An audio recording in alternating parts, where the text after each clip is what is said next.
Hello বন্ধুরা, আজকের এই ভিডিওতে আমরা প্রথম পর্যায়ক্রমিক মূল্যায়ন 2026 সালের প্রথম পরীক্ষার ক্লাস 2 অঙ্কের যে প্রশ্নপত্র রয়েছে, গণিতের প্রশ্নপত্রটি আমরা দেখব।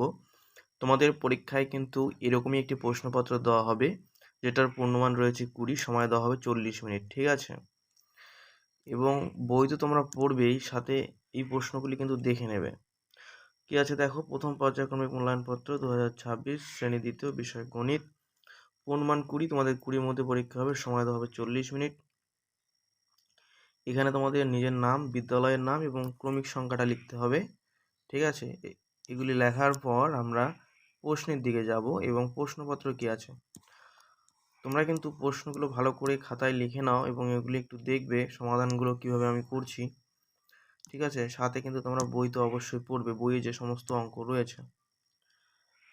1 নম্বরে বলেছে ছবি দেখে ফাঁকা ঘরে ঠিকমতো সংখ্যা লেখো।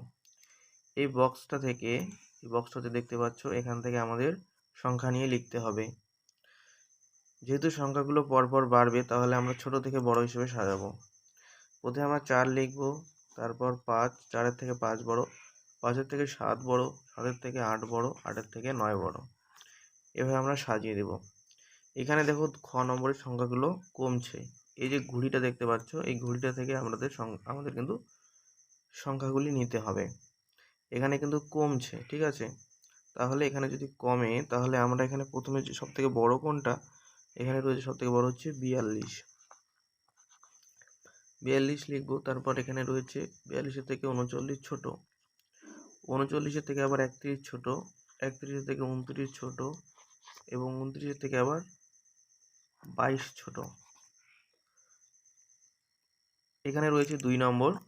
তোমরা কিন্তু পরীক্ষায় ঠিক এভাবে লিখে দেবে, ঠিক আছে? এবার দেখো 2-এর প্রশ্ন কি আছে।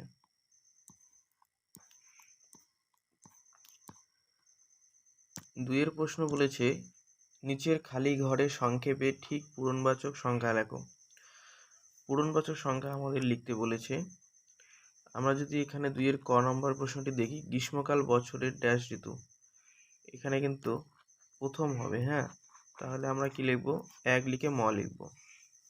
তারপরে খ নম্বরে দেখো হেমন্তকাল, হেমন্তকাল বছরের ড্যাশ ঋতু, এটা কি হবে বলো তো? এটা হবে চতুর্থ। আমরা প্রথমে 4 লিখবো, 4 লিখে থ লিখে, এটা কিন্তু থ, হ্যাঁ, থ লিখে রেপ দিয়ে দেব। এবার দেখো বলেছে বসন্তকাল, বসন্তকাল বছরের কততম ঋতু, এটা কিন্তু 6 হবে, হ্যাঁ, 6 লিখবো। তারপর মূর্ধন্যস্বয়ে ঠ লিখে দেব। এবার দেখো ঘ নম্বর কি বলেছে। ঘ নম্বর বলেছে শীতকাল বছরের কততম ঋতু, শীতকাল হচ্ছে 5তম, 5 লিখে আমরা ম লিখব, ঠিক আছে? এবার দেখো পঞ্চম, এটা হলো 3-এর প্রশ্ন কি বলেছে। 3-এর প্রশ্নগুলি বলেছে আমাদের নিচের সংখ্যাগুলি দশকের ঘরের স্থানীয় মান লেখো। দশকের ঘরের স্থানীয় মানে আমাদের সাজাতে হবে।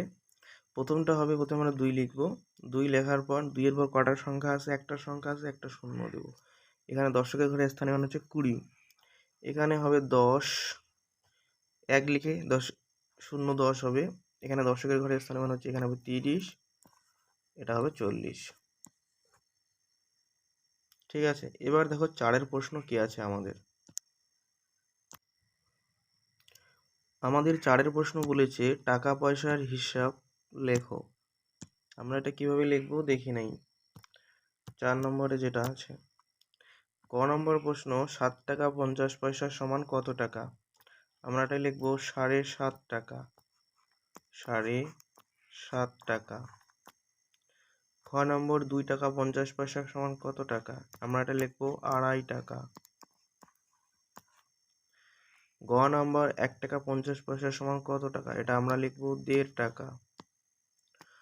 ঘ নম্বর 5 টাকা 50 পয়সা সমান কত টাকা, এটা আমরা লিখবো 5.5 টাকা। হয়েছে? এখানে কিন্তু 4 নম্বর রয়েছে। এবার দেখি 5-এর প্রশ্ন কি আছে। 5-এর প্রশ্ন যোগ আর বিয়োগ দিয়েছে, এখানে 2 নম্বর আছে। এই আমাদের যোগ আর বিয়োগটা করতে হবে, খুবই সহজ। 5 আর 1-এ আমরা এখানে 6 লিখব, 1 আর 1 2 লিখব, 7-এর থেকে 2 গেলে আমরা কত লিখব? 5 লিখব। ক নম্বর, খ নম্বর, এখানে 2 নম্বর রয়েছে। এবার আমরা দেখব 6-এর প্রশ্ন কি আছে। 6-এর ক নম্বর প্রশ্নটা দেখে নাও কি আছে, আমরা এটা এখন সমাধান করার চেষ্টা করব। কি বলেছে? পরিবেশ দিবসে গাছ লাগাবো, আমরা 23টি গাছ লাগিয়েছি, দিদিমণিরা 36টি গাছ লাগিয়েছেন, সবাই মিলে মোট কটি গাছ লাগিয়েছি? আমরা কতটি গাছ লাগিয়েছি? প্রথমে আমরা একক লিখব, এখানে দশক লিখব। আমরা লাগিয়েছি 23টি গাছ, দিদিমণিরা লাগিয়েছে 36টি গাছ। তাহলে এটা আমরা মোট যেহেতু বলেছে তার জন্য এটা মোট বললে আমরা যোগ করে দিই। 3 আর 6 হচ্ছে 9, 3 আর 2 হচ্ছে 5। তাহলে সবাই মিলে কতটি গাছ লাগিয়েছে? 59টি। আমরা উত্তর লিখব সবাই মিলে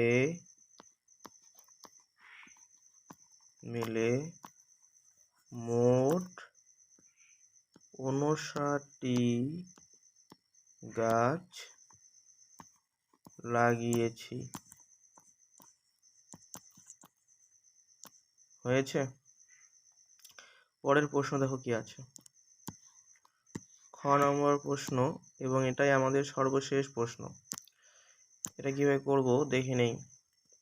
বাবা মিলিকে 6টি বেলুন দিল, তার থেকে 3টি বেলুন ফেটে গেল। এখন মিলির কাছে কটি বেলুন রইল? আমরা যদি একক লিখি শুধু, 6-এর থেকে 3 ফেটে যেহেতু ফেটে গিয়েছে, তার মানে কি বিয়োগ হবে, 6 থেকে 3 গেলে হবে 3। উত্তর আমরা লিখব এখন মিলির কাছে কটা বেলুন রইল? এখন মিলির কাছে 3টা বেলুন রইল।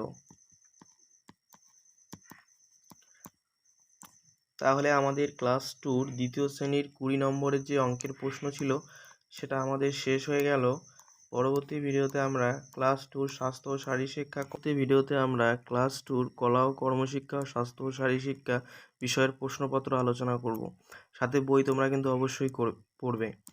আমাদের ভিডিওটি যদি ভালো লেগে থাকে অবশ্যই বন্ধুদের মধ্যে শেয়ার করবে, সাবস্ক্রাইব করবে, ঠিক আছে? পরবর্তী ভিডিওতে দেখা হচ্ছে। গুড বাই, ভালো থেকো।